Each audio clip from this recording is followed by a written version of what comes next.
Allô? Ouais, j'ai eu mon stage, ouais. Ouais, c'est ça. Je vais au Pérou, du coup, en Amérique latine. Au Pérou, c'est ça. 10 000 kilomètres de mémoire, 10 000 bornes. 13 heures de vol. Ouais. Où je vais? Mancora.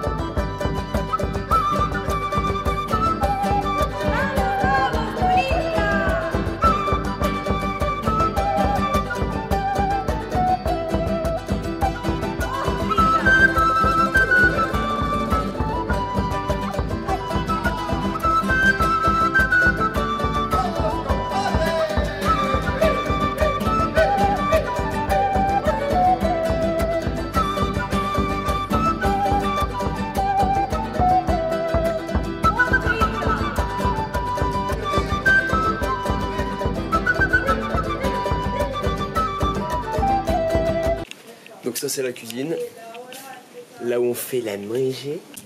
Ça c'est nos vélos, le vélo de Laura et ça c'est le vélo de Louis, d'un magnifique rose.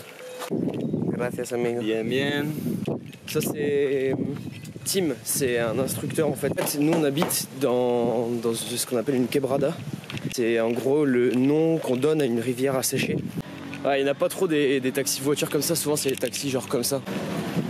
Les mototaxis, ils t'arrêtent tout le temps, toute la journée et 7 jours par semaine quoi. Et ils se mettent toujours ici parce qu'ils savent que les gens qui sortent de la quebrada, souvent c'est les touristes parce que là où j'habite en fait il y a pas mal d'hôtels. Et du coup ils peuvent prendre les gens facilement. Ça c'est la voiture du club. C'est un Toyota Land Cruiser qui permet d'aller en fait sur d'autres spots. Est-ce que vous sentez que j'ai fait du mal à me lever le matin quand j'étais au Pérou?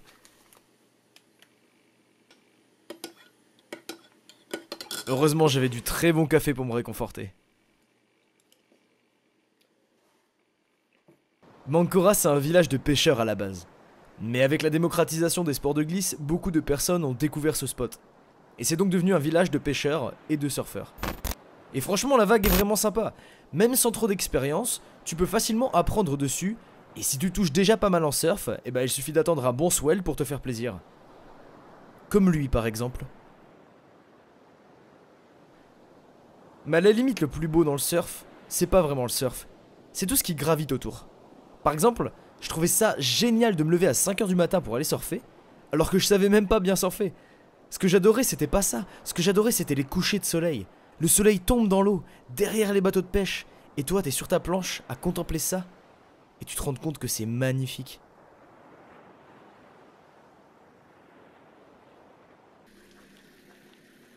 J'ai eu la chance de faire plusieurs excursions en 4x4 aux alentours, et ça m'a permis de me rendre compte de ce qu'est vraiment Mancora. Déjà c'est un village, et c'est sur une panaméricaine. La panaméricaine c'est un axe routier qui part du sud de l'Amérique du Sud et qui va jusqu'au nord de l'Amérique du Nord. La seule interruption se situe entre la Colombie et le Panama au niveau de la brèche du Darien. Et du coup voyager en voiture dans les sentiers escarpés permet de se rendre compte de différentes choses.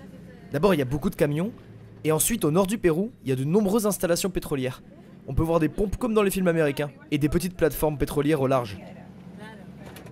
La principale raison pour laquelle les touristes viennent dans ce coin paumé d'Amérique latine, c'est les plages.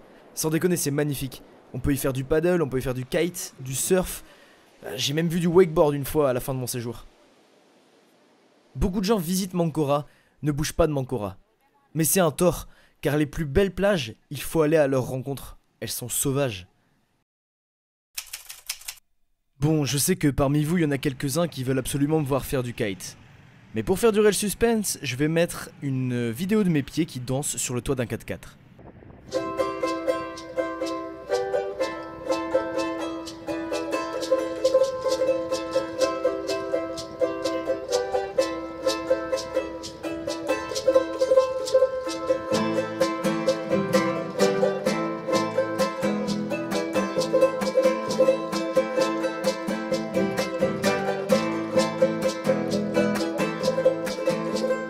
Sissy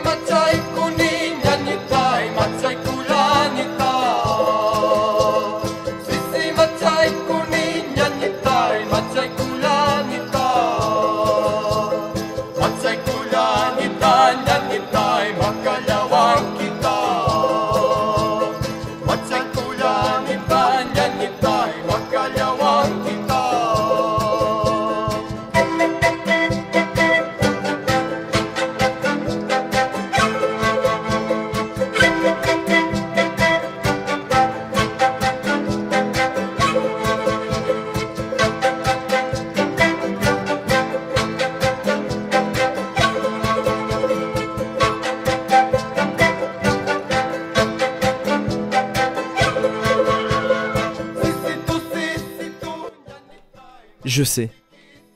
Je comprends. Vous avez énormément de plaisir à me voir galérer.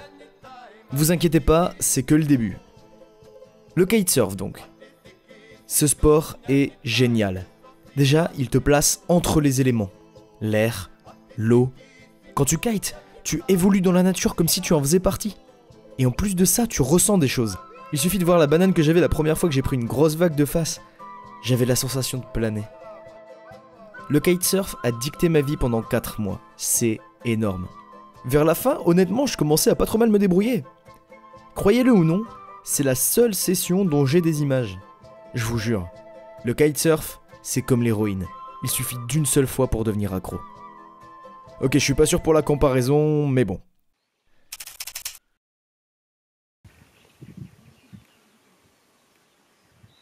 À Mancora, il n'y a pas que l'océan. Il y a aussi le désert.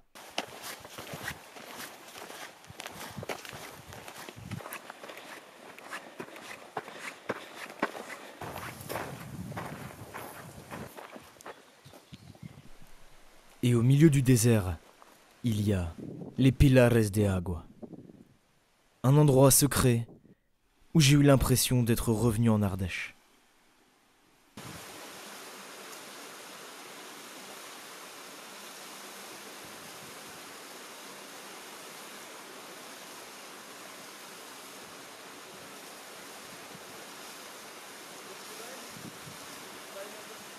Un lieu comme celui-là, au Pérou, c'est la dernière chose à laquelle je m'attendais.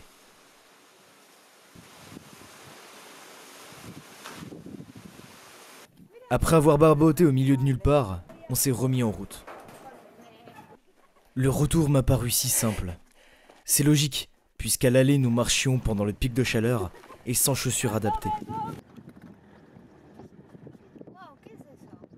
Cette excursion, c'est la seule fois où j'ai vraiment conduit un tout-terrain dans le désert. Mais je vous assure que je m'en souviens, et je dois pas être le seul.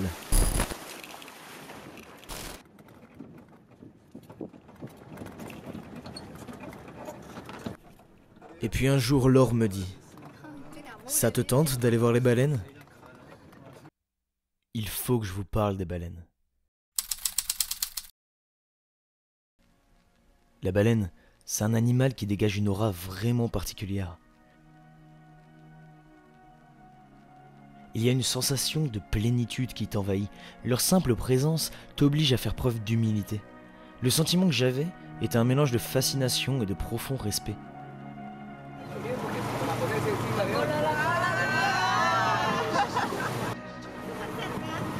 Putain, on entend le souffle quoi.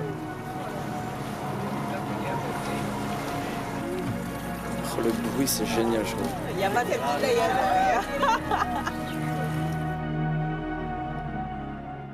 Les baleines, c'est très joueur. Elles se sont mises à interagir avec nous dès que nous les avons approchées. Tellement que nous recevions sans cesse des gerbes d'eau dans la face. Je vous assure que voir un mastodonte de plusieurs tonnes s'écraser contre l'eau pour faire des éclaboussures, c'est ultra génial. Mon père n'aurait pas fait le poids, malgré sa grande expérience des concours de bombes à la piscine.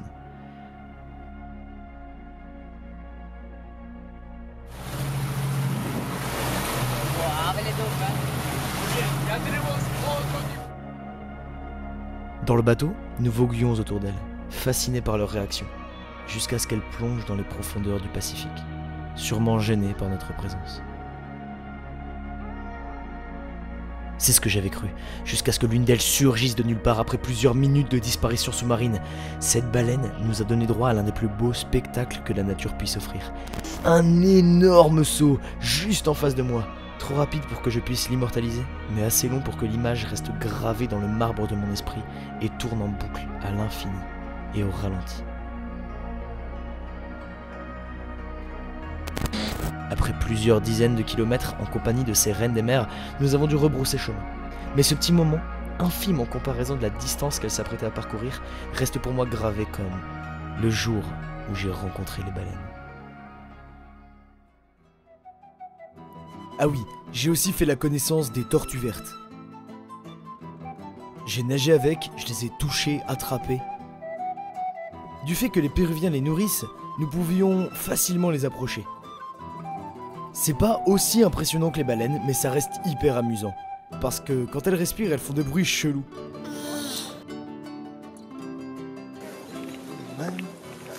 Bon, je vous présente mon pote.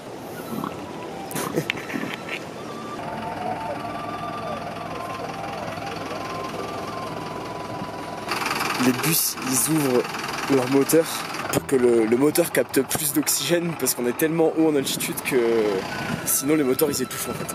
On est à plus de 4000 mètres d'altitude là, donc ça veut dire que c'est plus haut que la fois où j'ai sauté en parachute en fait. Elles sont toutes mignonnes les petites vaches. Ce lieu magnifique, c'est le chemin qui mène à la Laguna 69. Oui, je sais. Le nom est assez cool, mais on ne fera pas de blague dessus aujourd'hui. Du coup, il s'agit du premier trek que j'ai fait après être parti de Mancora. Il se situe dans les environs de Huaraz. Cette ascension-là est plutôt accessible pour le peu qu'on soit un minimum sportif. Mais ça n'empêche pas que l'altitude te fait quand même galérer. En vrai, on fait les malins là. Mais on transpire un peu quand même. Le problème de ce trek, c'est qu'il y a vraiment du monde. La lagune est hyper touristique du fait qu'elle est l'une des plus accessibles. Good shit. Ouais. Ah ok. Là on est sur de l'immensément grand. Et ça commence à être vraiment dur là. Tu sens que l'oxygène commence à manquer. Quand à chaque pas tu fais pour oxygéner tes muscles. Putain, je vous jure. Faut pas vous embarquer là-dedans. Faut être stupide. En tout cas, on arrive bientôt à la Laguna et j'espère que le jeu il envoie la chandelle. Et on y est presque. La voici.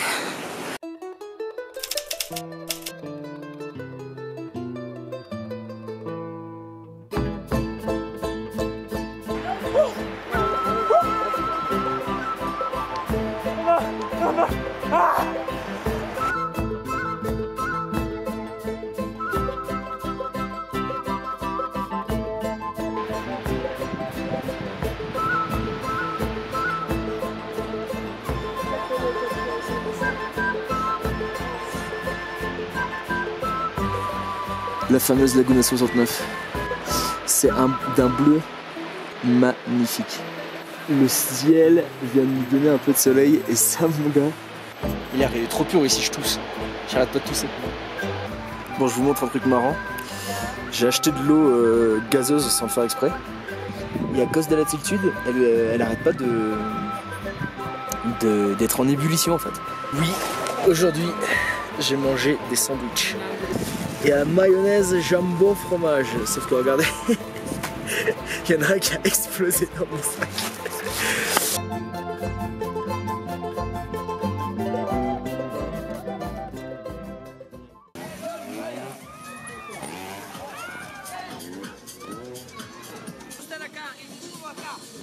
Quand j'ai commencé à voyager au Pérou, je me suis rendu compte que j'allais assister à l'une des compétitions les plus compliquées dans le monde de l'automobile, le Dakar. Le Dakar, c'est une ambiance de pure folie. Le Dakar, c'est Mad Max. De manière générale, les déserts au Pérou, c'est Mad Max, mais le Dakar, c'est autre chose. C'est vraiment génial. Honnêtement, j'ai pas vraiment les mots pour vous exprimer ce que c'est, alors je vais d'abord laisser parler les images.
là on va voir le Dakar et on est en buggy. Ça risque d'être assez drôle je pense. En plus vu qu'on est intelligent, on s'est mis premier. Égale plus de sensations.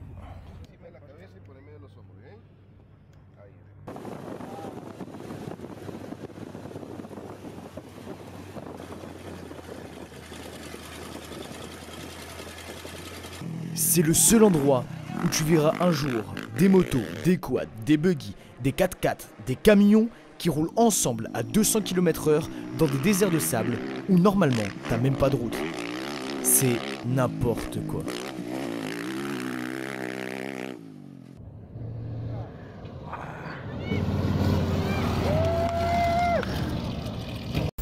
En fait il y a le camion Kamaz qui est revenu.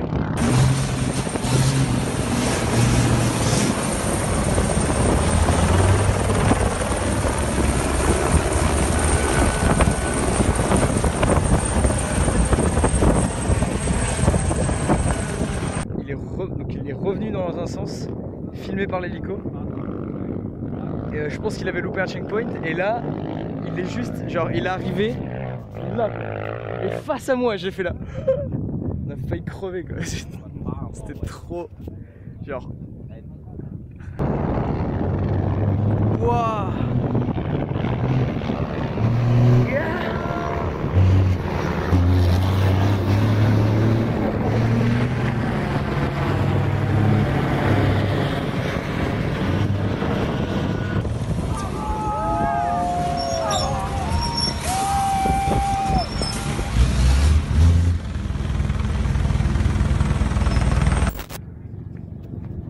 Il vient d'enfumer la moto mon gars, mais comme pas de...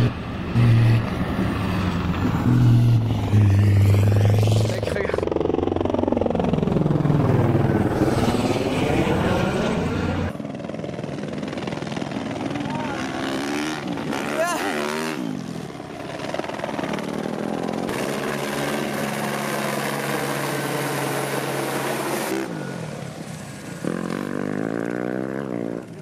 Le Dakar, je pense que c'est encore aujourd'hui l'un des souvenirs les plus vivaces de mon périple sud-américain. Franchement, d'avoir vu cela en tant que spectateur, ça donne carrément envie d'y participer un jour. Bon, j'ai pas les thunes, mais si vous en avez et que vous voulez m'enfiler gracieusement, je vous filerai mon rib. Trêve de plaisanterie, le Dakar, je le conseille à tous les passionnés d'automobile. Il faut voir ça au moins une fois dans sa vie. Même si c'est loin, même si c'est cher, pour moi, le jeu en vaut vraiment la chandelle. Surtout si, comme moi, tu te débrouilles pour te rendre dans les spéciales au cœur de l'action.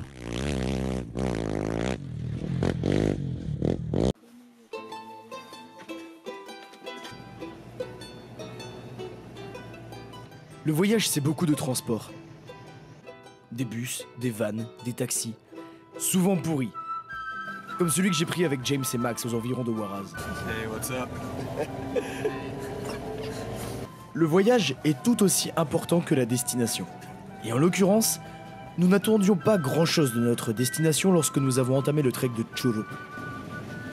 Mais dans ces cas-là, pourquoi je vous montre ce trek en particulier? Car il représente quelque chose que j'ai compris grâce à mes amis de Into the Wild. Vous êtes exactement où vous devez être. Bon là on est à la Lagano Churup. Est-ce que vous pouvez voir là-bas au fond? C'est le chemin.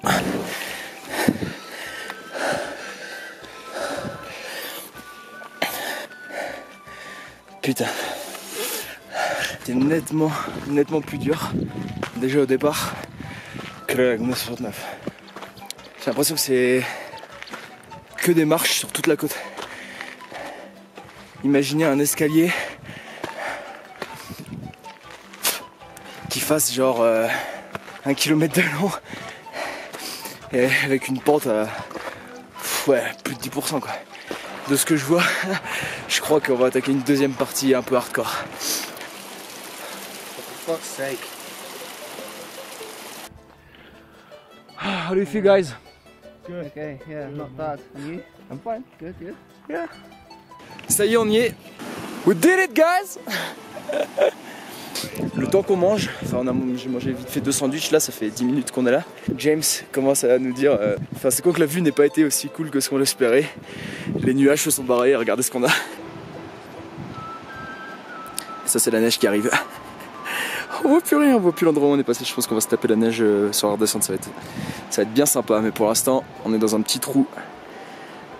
Et la vue s'est dégagée donc c'est cool.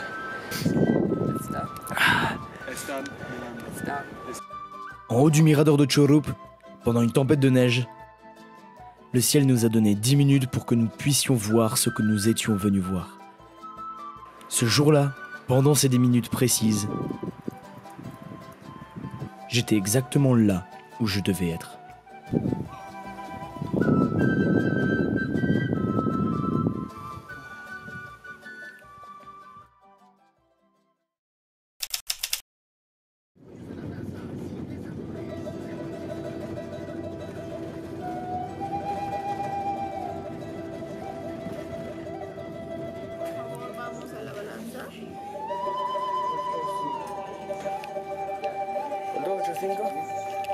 I would do maybe aqueductos and paredones. Like the paredons, like the walls, or maybe it's like a But aqueductos is like we can do it alone, no? cemetery we cannot do alone, but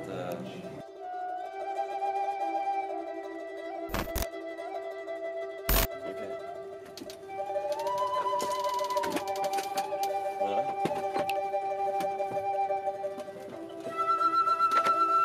Hola, buenos días, ¿cómo están? Muy bien. Bienvenidos. ¿Hablan todos español? No. Sí, yo sí. Inglés, poquito. Ok. ¿De dónde vienen? ¿País? Yo de Francia. Francia.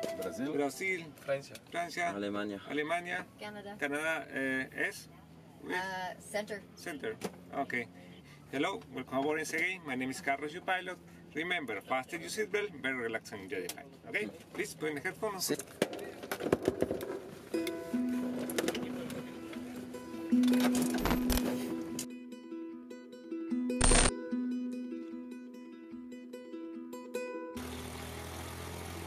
Les lignes de Nazca, c'est l'un des endroits les plus énigmatiques du globe.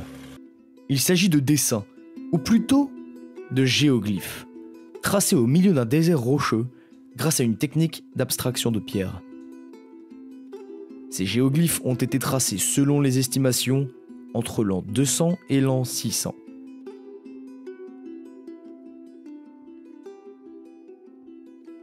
Les Nazca, c'est un peuple disparu et dont nous n'avons que peu d'informations.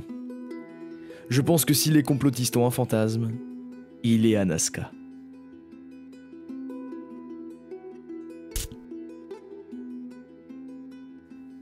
On pense communément que les lignes de Nazca représentent tous des animaux, mais ce n'est pas le cas.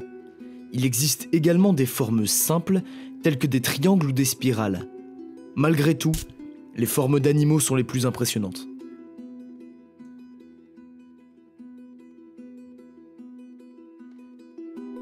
Il est assez intéressant de voir que les animaux qui sont dessinés à Nazca sont des animaux très singuliers de la faune péruvienne. Les Incas, une autre civilisation précolombienne, avaient également de fortes représentations symboliques de ces espèces.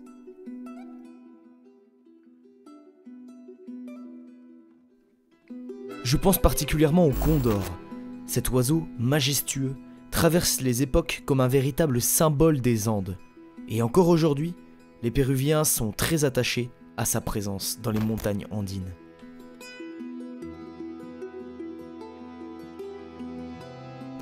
Bon. J'arrête les explications scientifiques. Moi-même, je me trouve chiant. À la base, j'avais même pas prévu de faire les lignes. Mais après en avoir discuté avec ma maman, je me suis dit que l'occasion était trop belle. Je me suis surtout dit que c'est le genre de choses que je n'aurais jamais l'occasion de refaire. Alors je me suis lancé. Poussé par mes compagnons de route, j'ai pris un billet et j'ai vu de mes yeux ce que vous voyez à la caméra.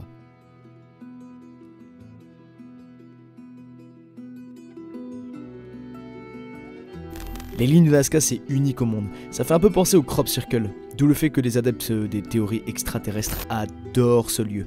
Presque autant que la zone 51.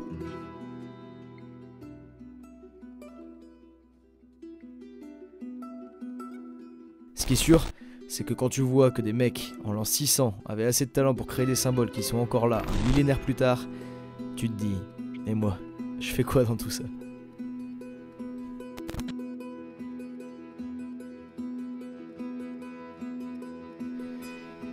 Pour ne rien vous cacher, j'avoue que mon souvenir des lignes de Nazca a été assez corrompu par le Brésilien à côté de moi qui, après avoir vomi au bout de 5 minutes de vol dans son t-shirt, s'est mis à suer à grosses gouttes.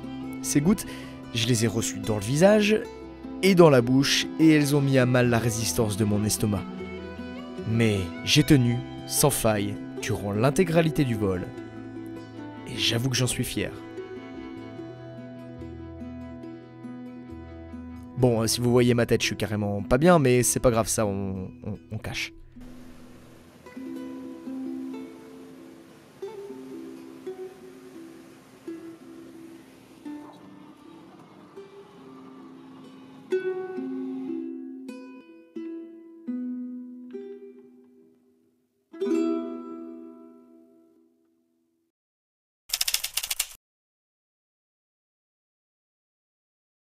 Lo que tenían por costumbre era adorar a todo la naturaleza. La Pachamama, que es la madre tierra, a la Mama Cocha, que es el lago, los Apus, el Inti, que es el sol, Quilla, que es la luna, a las estrellas, Chasca, y a todos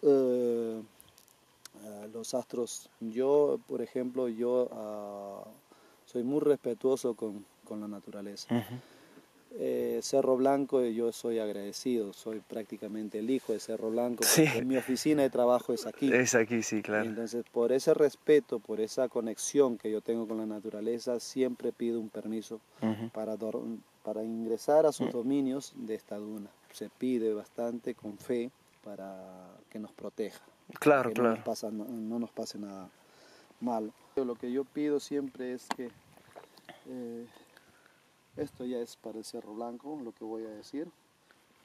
Guaira, hermano mío, lleva mi mensaje al Inti.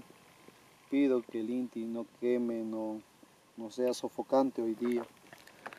Pido a Cerro Blanco que por favor, una vez más voy a ingresar a sus dominios, que me proteja a mí, que siempre vengo, y en esta oportunidad a Mateo viene a conocer pues su elevación de Cerro Blanco.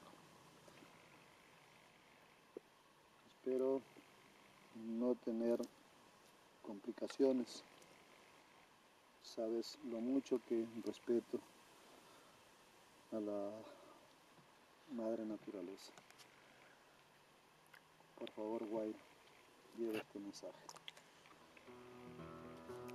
Voilà, alors là on est sur l'Everest du sable, le Cerro Blanco, qui est la plus grande dune du monde. À Nazca, c'est juste magnifique, hein. Franchement, incroyable. C'est un désert, un mix de désert, de roches et de sable. Je n'ai pas pu filmer ma descente du Cerro Blanco en sandboarding.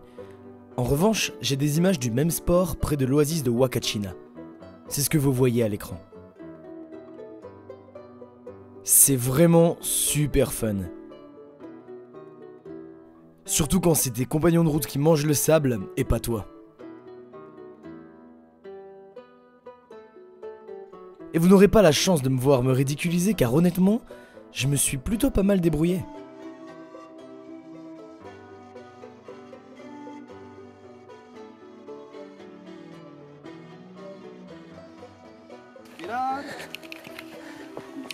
Estirar, hasta que estés preparado y ¿Sí? sueltas el grito a esa dirección.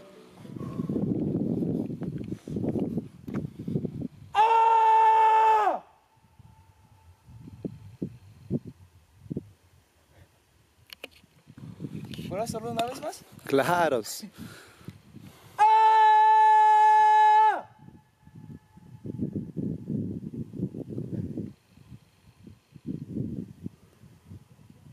¿Te diste cuenta dónde termina? Por acá. ¿Por acá? A la costa. Claro, escúchalo y como te digo, concéntrate. Si es mejor, cierra los ojos y... Ok.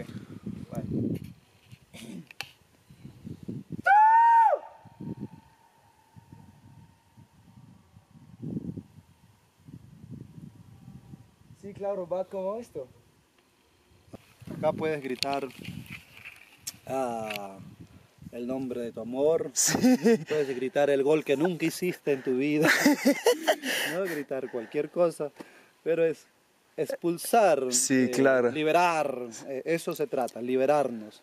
Porque en la ciudad las personas no pueden gritar como esto. Sí. Claro, no Sí. puedes gritar. Otra cosa es el eco. Es ¿no? el eco, Es sí, hermoso. el eco es increíble. Yo he tenido muy buenas experiencias y es por eso que practico esto de liberarnos. Sí, claro. He tenido un caso de una niña uruguaya Ujú.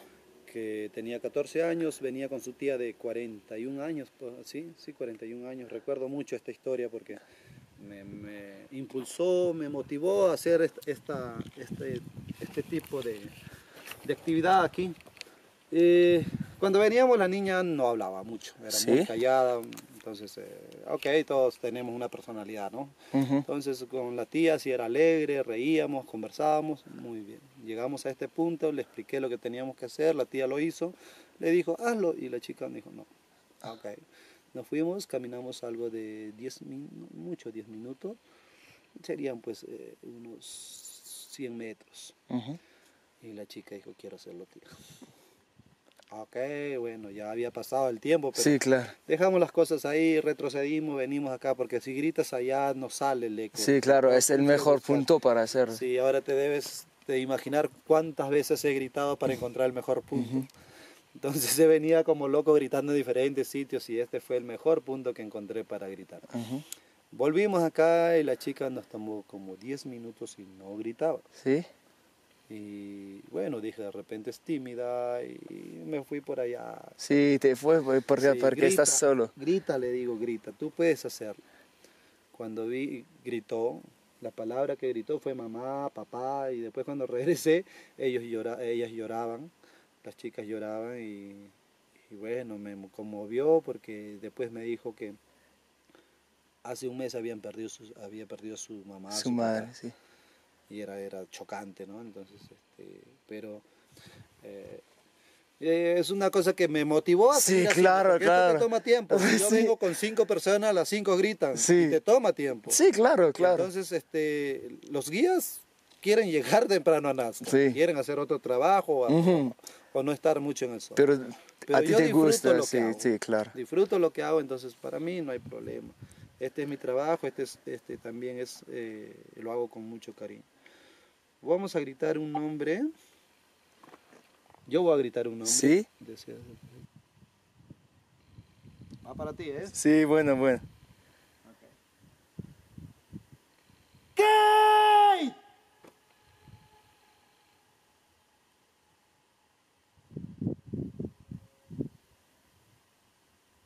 ¡Woo! Ok, désolé pour le zoom, j'arrive pas à ouvrir mon autre zoom, je pense qu'il a pris le sable, il va falloir que je le nettoie quand je rentrerai en France. Là je suis dans un bus un peu miteux, il y en a encore pour 6 heures de route. Désolé pour les prochaines vidéos qui seront sans objectif large.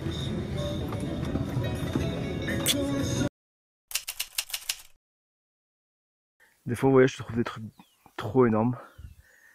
Genre là, par exemple, au milieu du canyon de Colca, au milieu de nulle part, il y a une piste de corrida. C'est génial. Je suis en train de descendre là, de la route de Cabanacondé à Lawar.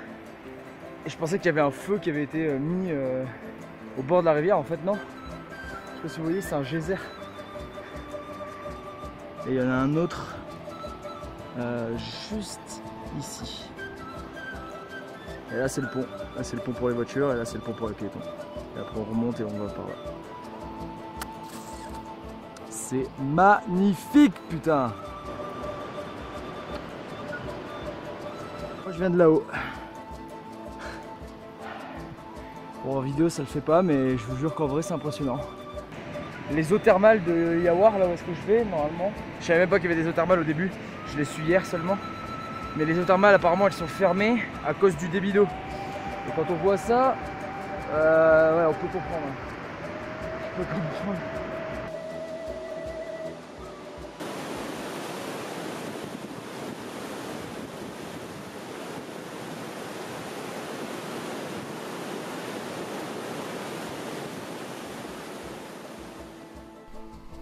Les eaux thermales, c'est tellement jouissif.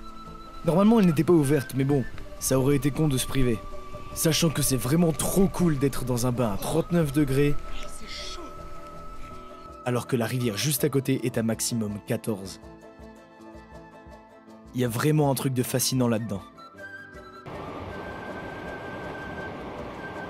Après avoir passé une nuit sur place, je me suis remis en route.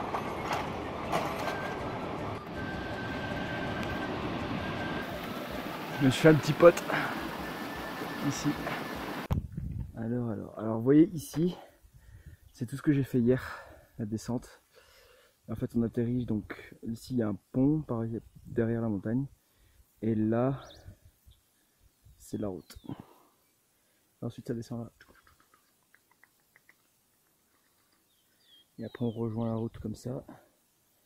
On passe, moi je suis passé là. On rejoint un pont qui est en aval, et après on va jusqu'au lodge qui doit être là derrière la montagne quelque part. Voilà, ça c'est le canyon de Colca.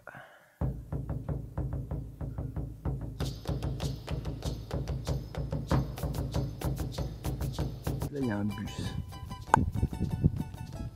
On voit pas grand chose, on voit juste une tache blanche, mais c'est un bus. Et je crois qu'il est arrêté parce qu'il est au bord du ravin et il n'arrive pas trop à avancer, je pense. Et là c'est la route que je vais prendre cet après-midi normalement. Et moi j'arrive là.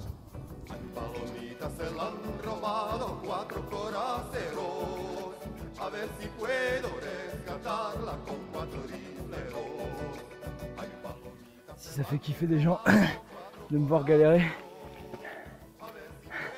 je pense que là vous pouvez être servi.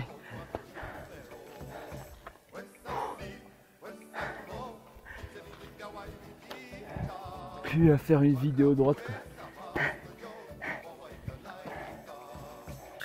C'est le moment de reprendre le bus. Et du coup il y a l'église qui fait une prière comme depuis un minaret. Sauf que c'est une église chrétienne. Ça donne une ambiance ultra spirituelle à la ville quoi. Elle est au milieu de la montagne avec les nuages tout autour. Et le mec qui fait sa prière, c'est super bien, c'est vraiment trop bien. Ok, donc là on est le quatrième jour de marche. Je suis arrivé sur le trek de Choquequirao et c'est juste putain de beau. Donc premier jour, je suis arrivé directement au mirador de Kapuluyok, me semble-t-il. Ce qui m'a évité en gros une partie de trek pas très intéressante entre Cachorra et ce mirador qui est une route de terre en fait.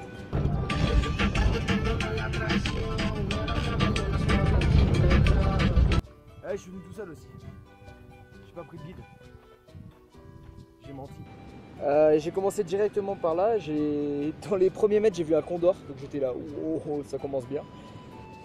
Et ensuite, j'étais bien en forme quoi.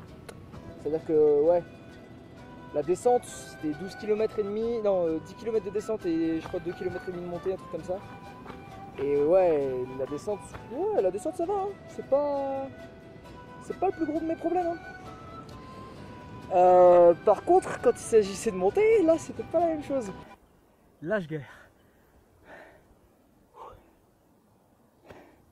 J'ai fait genre, j'ai même pas fait 1 km, je suis sûr en une demi-heure. Je suis presque arrivé, mais putain. Ce qui s'est passé, c'est que je me suis pas arrêté en fait au niveau de la rivière.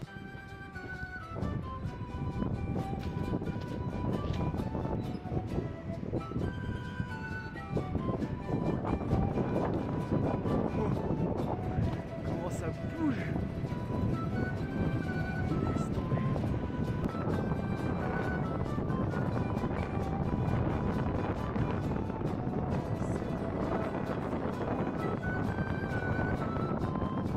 j'ai continué plus haut à un camping qui s'appelle Santa Rosa Baja, parce qu'il y a le même mais Alta. Et j'ai dormi là-bas. Coucou. Les enfants sont incroyables. Au Pérou, ils sont toujours souriants, toujours curieux de voir des étrangers débarquer. Ils ont le regard rempli de gentillesse. Sérieusement, regarde-le Carlos avec ses voitures dans les bras. C'est pas ultra mignon? Ensuite, j'ai fini la fin de la côte de Choquequirao. Donc en fait, on est arrivé à Marampata, qui est le dernier village avant les ruines.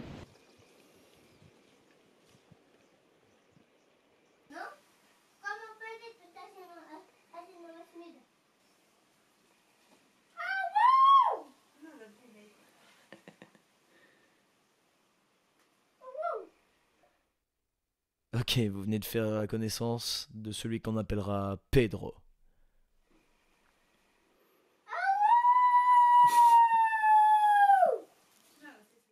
Vous vous imaginez même pas à quel point Pedro vit dans un endroit reculé. Bon, il est un peu taré, Pedro, c'est vrai. Même sa mère le dit. Il me fait penser à quelqu'un. ¿Qué es? Ah, es una chiquita coche. ¿Tienes un coche preferido? Sí. Chiqui. Sale bolas este camión.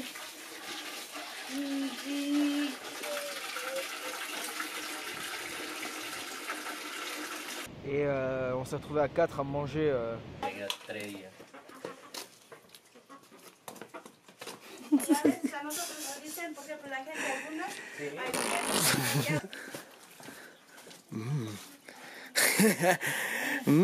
Sexy.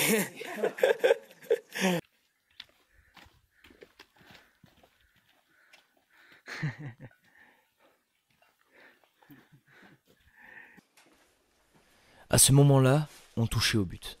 Nous étions presque arrivés. J'allais enfin réaliser un rêve de gosse, un rêve si vieux que j'avais eu le temps de l'oublier. Le rêve de rejoindre les vestiges d'une population aujourd'hui disparue.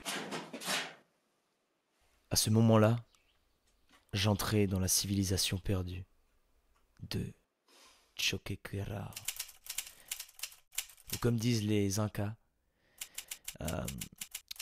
Choquequirao. Ou plutôt Choquequirao. Choquequirao. Je saurais pas dire. Ok, le berceau d'or. Voilà, c'est ce que ça veut dire, le berceau d'or.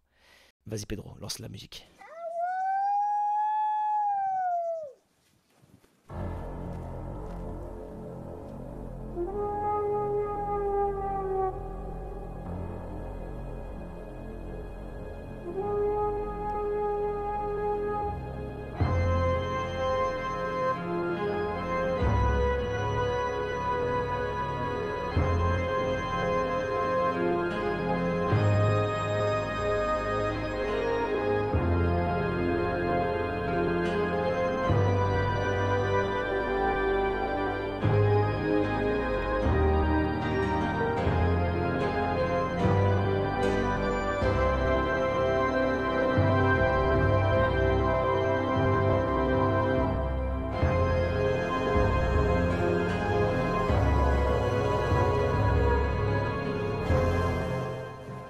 Quand on se met ici, on a genre une sorte d'écho tellement proche de nos oreilles qu'on a l'impression de parler à nous-mêmes. C'est super bizarre.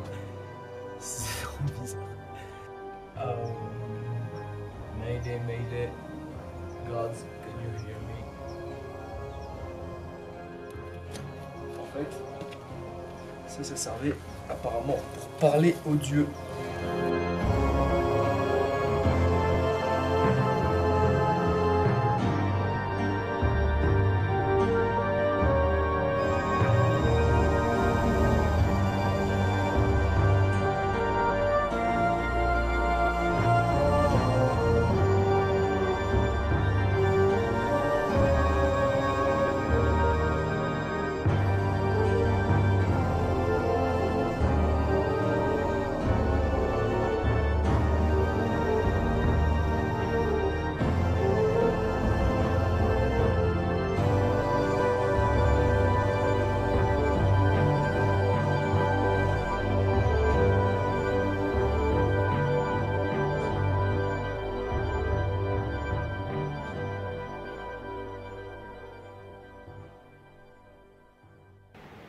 que je vous explique un peu ce qu'on a fait là.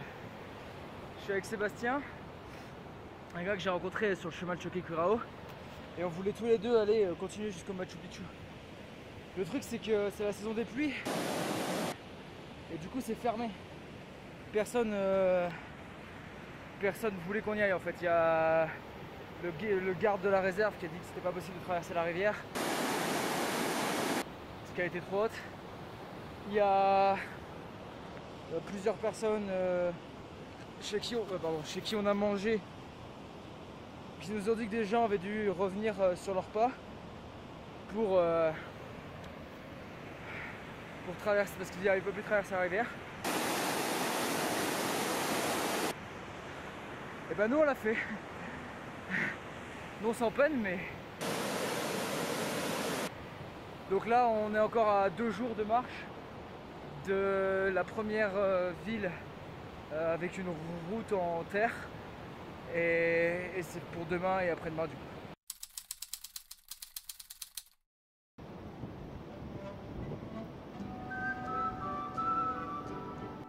Bon là j'ai plus trop de vidéos. Sachez juste que j'étais en panne à 3000 mètres d'altitude, à plus de 70 km du premier village, et que sur ce plan vous avez les 2 seuls véhicules qui empruntent cette route en une journée. Nous voilà donc au Machu Picchu. Un lieu empli d'histoire, accessible en haut de ses 1700 putains de marches.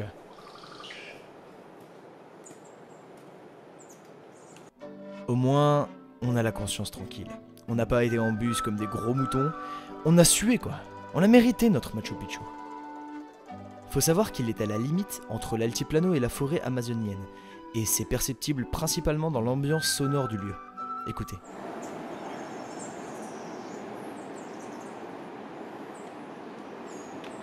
Personnellement, j'ai trouvé qu'il y avait trop de touristes. En même temps, je revenais d'une aventure de près de 8 jours où j'avais croisé pas plus de 20 personnes. Donc le contraste entre un voyage assez solitaire et le Machu Picchu avec plus de 2500 visiteurs par jour, ça a été rude. Il n'en reste pas moins que c'est vraiment somptueux. On ressent, malgré le tourisme de masse, la spiritualité qui imprègne les pierres et les édifices.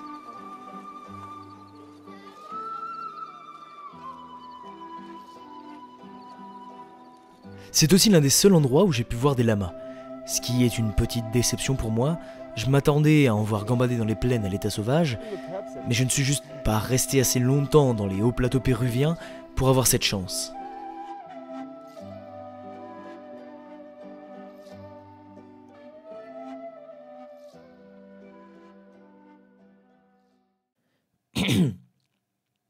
Fin du voyage, retour en France. J'ai fait ce film pour 3 raisons. Pour pouvoir me souvenir, pour pouvoir te montrer et pour pouvoir te dire « Sauve-toi et plonge dans l'inconnu. Fonce vers la descente. Rencontre des gens et profite de l'instant. Saisis ta chance. Tu vas sûrement ramer mais tu ne seras jamais seul. À 200 à l'heure, approche-toi du bord de l'immensité. Vis les événements. Attends. Prends la route. Prends le soleil. Prends le sable. Prends le temps. Surprends-toi. Éclate-toi. Respecte le monde et trouve-toi. Laisse-toi aller au fil de tes aventures. Fais ce que tu as envie de faire. Pars sans avoir rien préparé. Prêt ? Partez. Et souviens-toi, le meilleur moyen d'aller loin, c'est de ne pas savoir où l'on va.